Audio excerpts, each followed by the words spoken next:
자, 우리 이번 시간에는 새로운 물체의 운동, 파동에 대해서 생각해 봅시다. 우리 진동에 대해서 지난번에 봤으니까 우리 이번에는 파동에 대해서 볼 텐데, 파동은 여태까지 우리가 생각하는 거랑은 다른 얘기죠. 파동이라는 게 도대체 뭐냐? 우리 그거를 보려면 파동은 여태까지는 우리가 물체가 이동하면서 물체가 운동량을 가지고 물체가 또 에너지를 가지고 전달하죠. 다시 말하면 요새는 안 그런가? 교실에서 자고 있는 학생들한테 선생님이 왜 자냐 그러고 분필을 딱 던지면 분필이 날아가서 이마에 맞으면서 이마에 있는 세포들 사이에 거리를 넓히면서 일을 하는, 에너지를 전달하죠. 물체가 직접 가서 전달해서 이동해서 에너지를 전달하는 경우고, 파동은 그렇지 않아요. 파동은 예를 들어서 매질이라는 게 존재하고 물, 공기 이런 게 있으면서 그 물이 진동을 해요. 물이 진동을 하면, 매질이 진동을 하면, 매질은 자기가 있는 위치에서 각각 진동을 하지만 그 진동을 하면서 에너지를 다른 쪽으로 전달합니다. 그러니까 우리가 흔히 그 어릴 때 본 동요 중에서 퐁당퐁당 돌을 던지자, 누나 몰래 돌을 던지자, 건너편에 앉아서 나무를 씹는 우리 누나 손등을 간지려 주어라. 그래서 뭐냐면, 여기서 파동을, 한쪽 물에서 파동을 만들면 그 파동이 진동하면서 에너지를 그 누나 손등까지 전달시켜주는, 그래서 뭐냐면 물체 매질은 제자리에서 진동을 하고 그러면서 에너지를 전달하는 현상을 우리가 파동이라고 해요. 그래서 파동은 반드시 매질이 있어야 되죠. 물론 그거에 예외가 있는데, 가장 기본적인 파동, 예를 들어서 전자기파 이런 것들은 매질이 없이도 전달이 되죠. 그렇지만 대부분의 파동은 매질이 있어야 된다는 거예요. 그래서 파동의 종류는 여러 가지가 있는데, 역학적인 파동, 역학적이라는 건 실제 물체가 움직이면서 진동하면서 생기는 파동. 수면파, 우리 물 위에서 돌을 이렇게 던지면 돌이 탁 들어가면서 물 수면이 쑥 들어갔다가 다시 올라오다가 좀 더 올라가, 그랬다가 다시 내려, 이렇게 진동을 하는, 혹은 음파, 소리, 그 다음에 우리가 흔히 보는 줄의 파동, 이런 게 역학적인 파동이고, 전자기파는 그 진동하는 게 전기장과 자기장인데, 우리 이거는 전자기학을 다 배울 마지막 부분에 전자기파를 다룰 때 아주 많이 다룰 거예요. 그 다음에 우리가 다루진 않겠지만, 물질파, 입자를 파동, 원자 수준에서 입자를 파동 함수로 다루는데 그때 나오는 파동이 있긴 하지만, 우리 여기서 관심 있는 파동은 아니죠. 우리가 지금 관심 있는 파동은, 우리가 앞으로 관심 있는 건 역학적 파동에 대해서 공부하겠다. 자, 그래서 역학적 파동은 크게 두 가지가 있는데, 하나는 가로파동, 하나는 세로파동.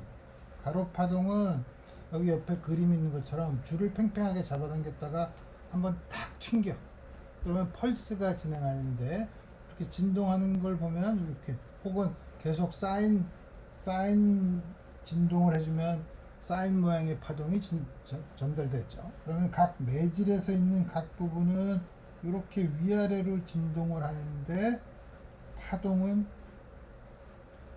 진동하는 방향의 수직으로 전달이 되죠. 그리고 이렇게 파동의 진행 방향과 매질의 진동 방향이 수직으로 있는 파동을 가로파동이라고 해요.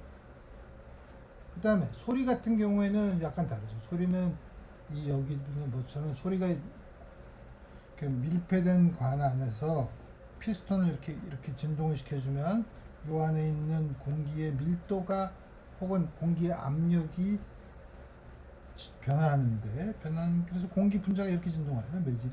그렇지만 또 소리는 이쪽 방향으로 진행하니까 뭐냐면, 매질의 진동 방향과 파동의 전달되는 방향이 같은 방향이고, 같은 방향인 경우에는 이런 이게 소리 용수철을 이렇게 잡아당겼다가 놨을 때 용수철이 진동하는 것도 그때 전달되는 파동도 세로 파동인 거죠. 그래서 가로 파동과 세로 파동이 물론 섞여 있는 것도 있지만 기본적으로는 가로 파동과 세로 파동이 있어요. 자, 그러면 이거를 파동을 기술하는 거는 그럼 어떻게 하냐? 우리 지난번에 진동을 기술할 때는 어떻게 했죠? 변위가 이렇게 주어진다. 여기서도 뭐냐면 파동은 아주 여러 가지 펄스나 이런 여러 가지 모양의 복잡한 모양이 있지만 우리가 진동일 경우에 단순 조화 운동을 본 것처럼 여기서도 가장 간단한 파동이 사인 파동이에요. 그럼 펄스는 어떻게 만드냐? 이런 진동수나 뭐 혹은 좀 이따 배울 파장 이런 것들을 적당히 변형시킨 파동을 더하면 돼요. 소위 말하는 파동의 가장 큰 특징인 중첩의 원리가 있는 거죠. 그래서 우리가 뭐냐면 파동을 보는 가장 기본적인 거, 우리 진동을 봤을 때의 변이처럼 파동을 볼 때도 역시 다음과 같은 형태로 쓴다. 근데 이제는 진동은 시간만의 함수로 변이를 나타냈지만 이제 뭐냐면 이거는 변이가 뭐냐면 우리 편의상 가로파동을 생각해 봅시다. 가로파동이 있으면 가로파동의 변이 그러면 그 점에서의 아래 위로 x축으로 진동한다면 y 방향으로 이렇게 진동하는 변이를 나타내는 거고 당연히 그러면 어느 위치에서 어느 시간에 변이를 나타내냐에서 다루는 변수가 두 개가 된다 이거예요. 그래서 우리 파동을 나타내는 가장 기본적인 사인 파동 뭐 다른 복잡한 펄스나 이런 것도 있지만 사인 파동은 다음과 같은 형태로 나타납니다. 근데 이제 좀 복잡해지죠. 왜냐하면 진동인 경우에는 시간만의 함수였는데 이제 시간과 공간의 함수예요. 그렇지만 역시 이 앞에 있는 요게 sin x면 이거의 크기는 1 이하니까 가장 최대값은 1일 때죠.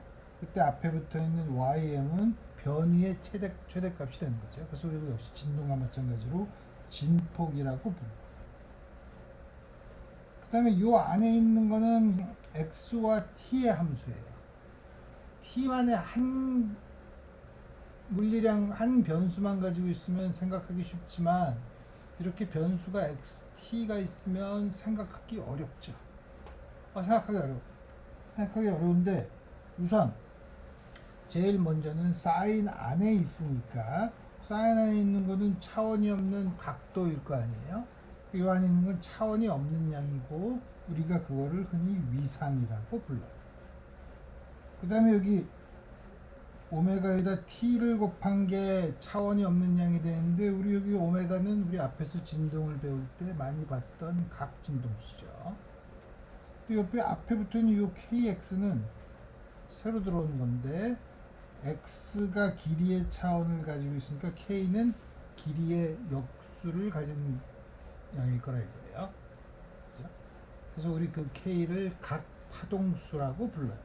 각 파동수는 우리 앞으로 어떤 식의 k와 오메가 그리고 앞으로 도입할 파장과는 어떤 관계가 있는지를 이제 곧 살펴볼 텐데 그래서 우리 지금 보는 것처럼 변수가 두 개나 있으니까 복잡할 때는 어떻게 하면 여러분들이 볼 때 제일 좋은 게 뭐냐면 두 개 중에 한 변수를 고정시켜요.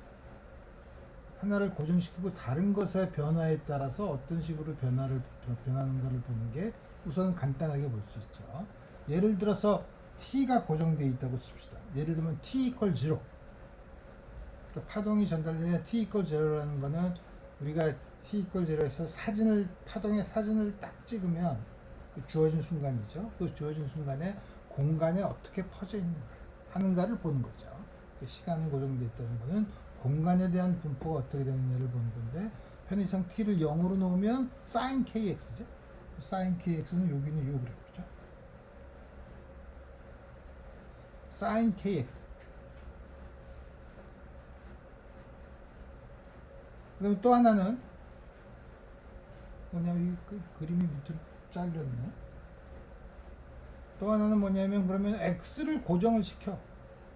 x를 예를 들어서 0이 x가 0인 곳에서. 그럼 무슨 말이냐면 원점에서 이 매질이 어떻게 진동을 하는가를 보는데 그건 마이너스 사인 오메가 t죠. 사인 마이너스 오메가 t니까. 밑에 있는 그림 잘 안 보이지만 다음과 같이 역시 마이너스 사인 오메가 t의 그림을 가지고 있는데 역시 여기서도 이거의 제일 큰 크기가 진폭, 여기서도 이게 진폭이 되죠. 그래서 다음 것 같아요. t가 0면은 전체 사진을 찍은 소위 스냅샷이라고 하고 x가 0인 x가 특정한 위치에 있는 거는 그 점에서 매질이 어떻게 진동을 하는가를 보는 거죠. 이제 두 개를 이제 섞어서 이제 보는 거죠. 근데 여러분들이 불편하게 생각하는 게 아니 진동은 요거를 코사인으로 쓰는데 왜 여기서는 사인으로 쓰나요? 좋은 지적이에요. 그렇지만 사인이나 코사인은 2분의 파이만큼의 위상차만 있는 거지 똑같은 거죠. 똑같은 건데 굳이 진동인 경우에는 코사인으로 쓰고 파동인 경우에는 사인으로 써서 우리를 헷갈리게 만드는 이유가 뭡니까? 나도 모르지. 그렇지만 우리 흔히 사인 파동이라고 해요. 사인 파동이라고 해서 다음. 그렇지만 코사인을 써도 그건 단지 2분의 파이만큼 위상차가 난 거다. 물론 여기 당연히 여기에 이렇게 파이라는 위상 상수를 쓸 수도 있죠. 그래서 다음과 같이 우선 여기서 t가 0인 경우에 스냅샷을 찍었을 때 사인 파동으로 나타나는데 그럼 이게 계속 주기적으로 이게 시간적인 주기가 아니라 공간적으로 계속 반복되는 형태가 나타나는데 반복적으로 나타나는 형태의 가장 작은 단위 여기서부터 시작하면 요만큼이죠. 물론 여기서 시작하면 이만큼이죠. 어쨌든 시작해서 여기까지가 가장 작은 단위를 파장이라고 불러요. 쉽게 생각하면 sin t가 0이니까 sin kx랑 이게 또 줄어들었어.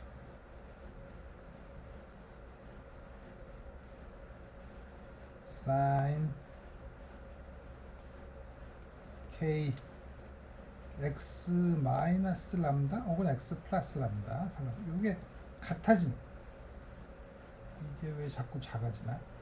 같아지는 요 람다가 얼마냐?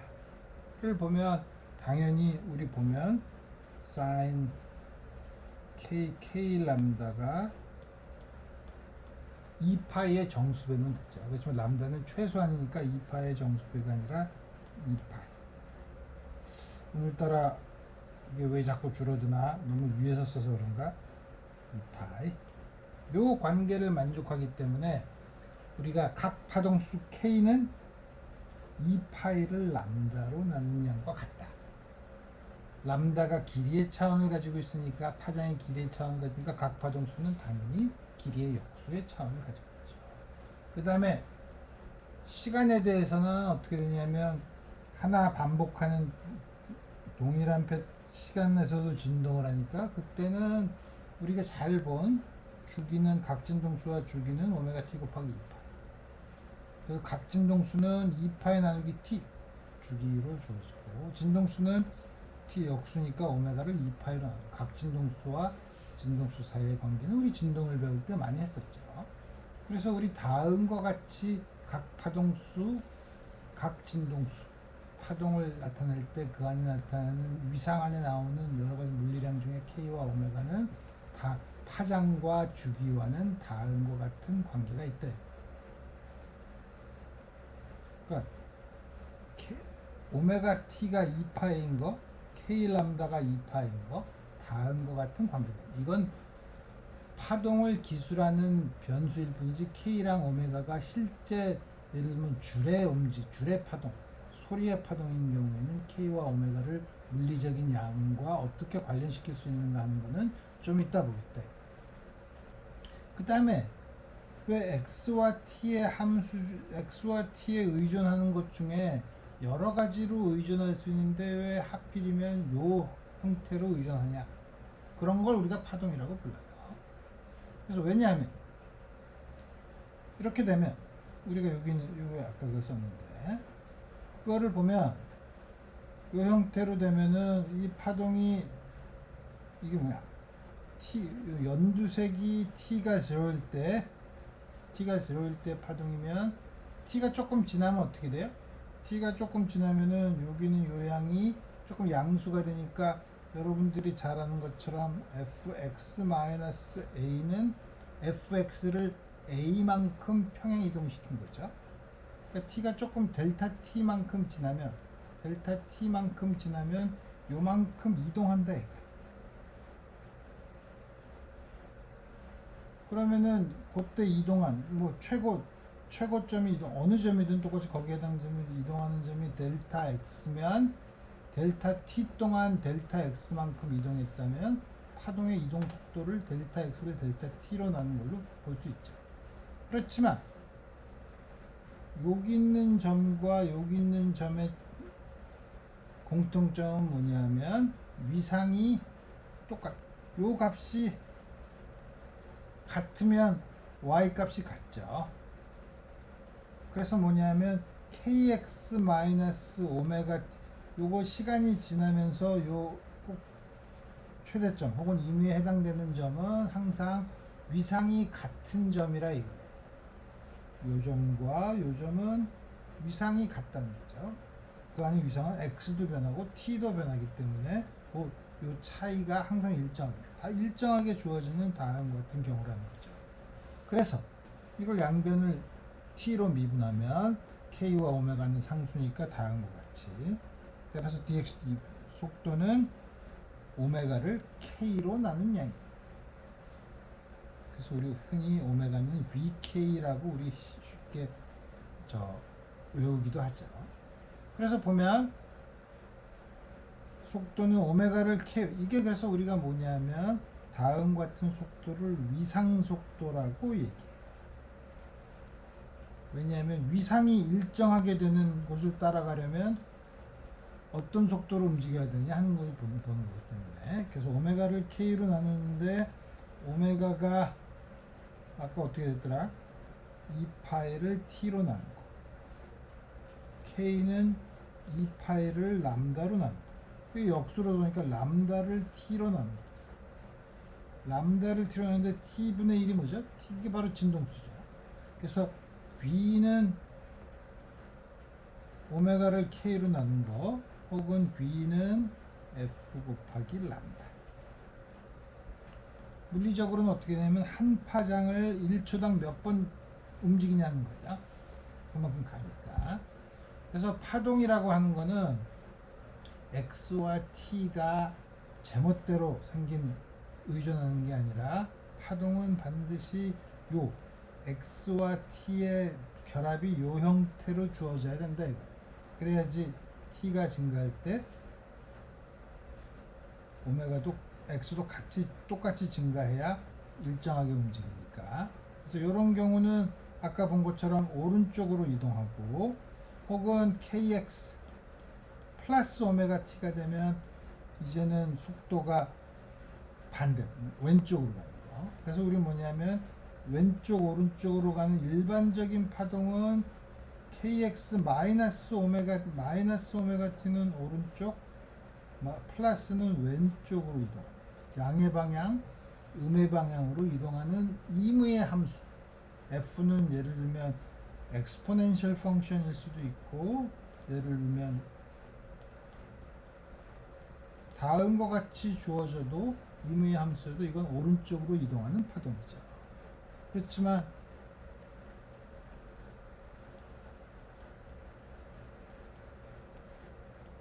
이렇게 주어진 거는 위에 거랑 똑같네. to the minus akx 플러스 bt 제곱 이런 식으로 주어진 함수는 파동을 다루는 함수가 아니라는 거죠. 반드시 요 형태로 x가 나오면 반드시 이거는 어떻게 쓰면 kx 플러스 마이너스 오메가 나누기 kt니까 요게 아까 v라 그랬죠. k x 플러스 마이너스 vt의 형태로 x의 플러스 마이너스 vt의 형태로 주어지는 파동이 함수가 파동을 나타내는 함수라 이거. 오. 자, 그래서 지금까지는 변이를 그냥 그렇게 나타내고 k랑 오메가는 각각 각 파동수, 각 진동수를 나타낸다고 했지만 실제로 예를 들면 줄 이런 데서는 어떤 식으로 주어지느냐 하는가는 우리 좀 더 생각해 봐야 되는데 우리 요거는 다음 시간에 우리 시간이 다 됐으니까 다음 시간에 계속 하도록 합시다. 요거는 다음 시간부터 다시 하도록 합시다.